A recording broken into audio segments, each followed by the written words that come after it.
और चंद्रमा पर सफल लैंडिंग के बाद अब चंद्रमा 3 मिशन अपने अगले फेज में काम पर लग गया है। लैंडिंग के बाद लैंडर प्रोपेल्शन मॉड्यूल के जरिए इसरो के डेटा सेंटर से ये जुड़ गया है। लैंडिंग के बाद लैंडर ने चंद्रमा की पहली तस्वीर भी भेज दी है। वहीं प्रज्ञान रोवर लैंडर विक्रम से बाहर आकर चंद्रमा की जमीन पर पहुंच गया। अब 14 दिनों तक लैंडर विक्रम और रोवर प्रज्ञान चांद की सतह पर अलग अलग लेवल पर रिसर्च करेंगे, जो भविष्य में चंद्रमा पर जीवन की खोज में मददगार होंगे।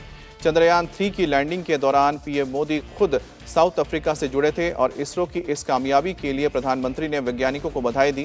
वहीं चंद्रयान 3 की कामयाबी पर पूरे देश में जश्न है। लोग इसरो के वैज्ञानिकों को बधाई दे रहे हैं क्योंकि इसरो ने जो कर दिखाया है वो आज तक दुनिया की कोई स्पेस एजेंसी नहीं कर पाई है। चंद्रयान 3 की सफलता पर आज पूरा देश खुश है और कहीं दिवाली तो कहीं पर होली है।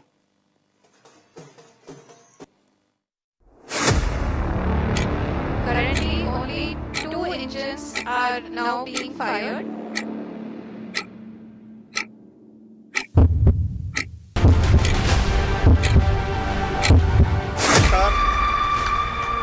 Sir, we have achieved soft landing on the moon. India is on the moon.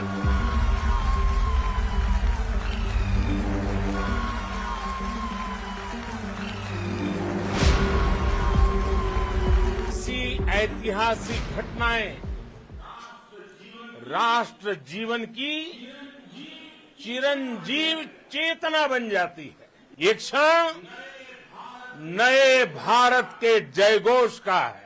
नया इतिहास बनते ही हर भारतीय जश्न में डूब गया है।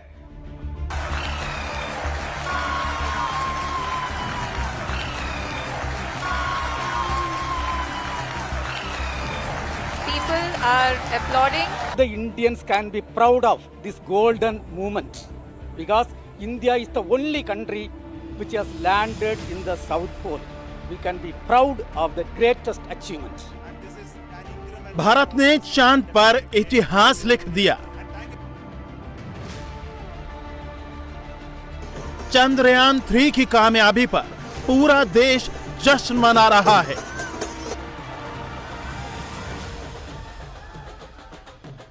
चंद्रयान 3 की चांद पर शानदार सॉफ्ट लैंडिंग के साथ ही अंतरिक्ष में भारत का तिरंगा और बुलंद हो गया।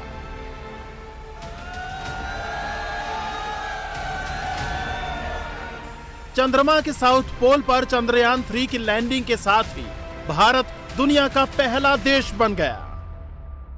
ये पल अविस्मरणीय है। ये क्षण अभूतपूर्व है। ये क्षण विकसित भारत के शंखनाद का है। ये क्षण नए भारत के जयघोष का है।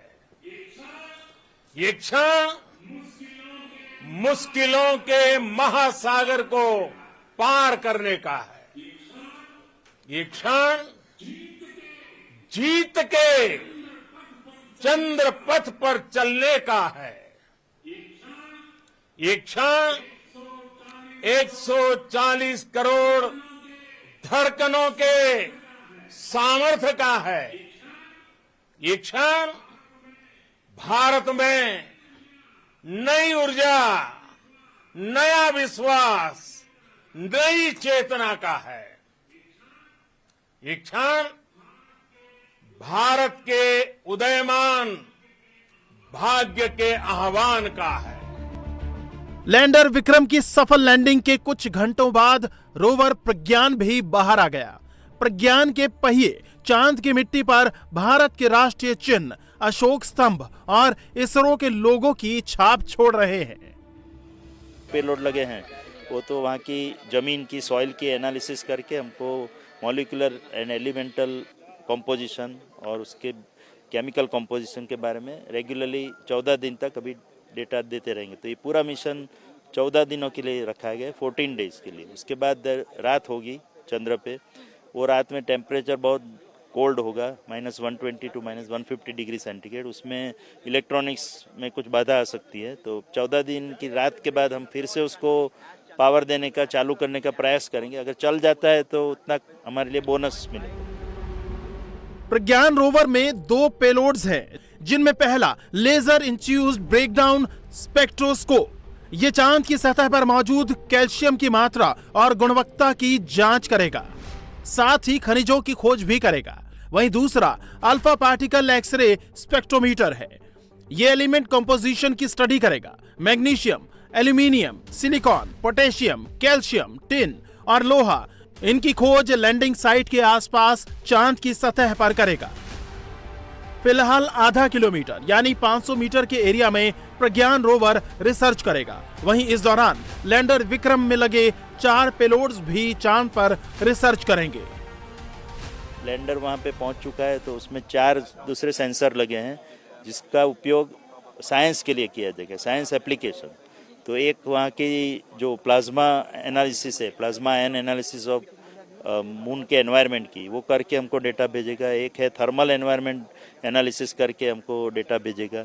और इसके अलावा एक लेज़र रिट्रो रिफ्लेक्टर है जो नासा ने दिया था हमको पेलोड, और वो एक काम करता है, यहाँ से लेज़र ऊपर फेंका जाएगा और लेज़र वहाँ से टकरा के वापस नीचे आएगा, और उसके डेटा डिले से हम मेज़र करते हैं कि डिस्टेंस कितना है मून और अर्थ के बीच में, चंद्रमा और पृथ्वी के बीच का डिस्टेंस मेज़र करेंगे। और उसके बेस पे ये पता लगाना चाहेंगे दक्षिण ध्रुव से कि चंद्र हमसे दूर जा रहा है कि नहीं, क्योंकि ऐसा कहा जाता है कि लगभग साल में 1 सेंटीमीटर वो हमसे दूर जा रहा है। तो ये सब एनालिसिस, अभी तक जो भी डेटा है वो इक्वेटर डेटा ही है, हमारे पास साउथ पोल का डेटा नहीं है, तो इसलिए ये एक्सपेरिमेंट करना जरूरी है। पहले पेलोड का नाम रंभा है। ये चांद के सतह पर सूरज से आने वाले प्लाज्मा कणों के घनत्व और उनमें होने वाले बदलाव की जांच करेगा। विक्रम लैंडर पर लगे दूसरे पेलोड चास्टे का काम चांद की सतह पर तापमान की जांच करना है, जबकि तीसरा पेलोड इल्सा लैंडिंग साइट के आसपास भूकंपीय गतिविधियों की जांच करेगा। चौथा पेलोड रेट्रो रिफ्लेक्टर एरे यानी LRA चांद के डायनेमिक्स को समझने की कोशिश करेगा। प्रज्ञान रोवर और लैंडर विक्रम अगले 14 दिनों तक चंद्रमा पर रिसर्च करेंगे, यानी आने वाले 14 दिन बेहद अहम हैं, क्योंकि लैंडर और रोवर की रिसर्च ही चांद पर भविष्य तय करेगी। We are looking for very exciting 14 days from now for Chandrayaan 3, and as Honorable Prime Minister has mentioned, it is not Chandrayaan 3 alone, it is for future scientific exploratory missions. This is the beginning of a golden era. That is a message I get from what our Prime Minister told. So we are looking for launch of Aditya L1 now next month, and also the launches of many other science missions, including the mission for the human spaceflight as well. कामयाबी का ये वो सुनहरा पन्ना है जिस पर लिखा है चांद पर मेरा भारत महान। चांद पर पहुंचकर चंद्रयान ने अपने कुशल मंगल की सूचना भी दे दी। देशवासियों को खुशखबरी देते हुए चंद्रयान ने मैसेज भेजा, मैं अपनी मंजिल पर पहुंच गया हूं। चांद की सतह पर पहुंचते ही लैंडर ने काम करना शुरू भी कर दिया। लैंडर विक्रम ने लैंडिंग के वक्त चंद्रमा की सतह की फोटो भेजी है। लैंडिंग के वक्त लैंडर विक्रम ने पहली फोटो भेजी। ये फोटो लैंडिंग इमेजर कैमरे से ली गई। इसमें चंद्रयान 3 की लैंडिंग साइट का एक हिस्सा दिख रहा है। लैंडर का एक पैर और उसके साथ की परछाई भी दिख रही है।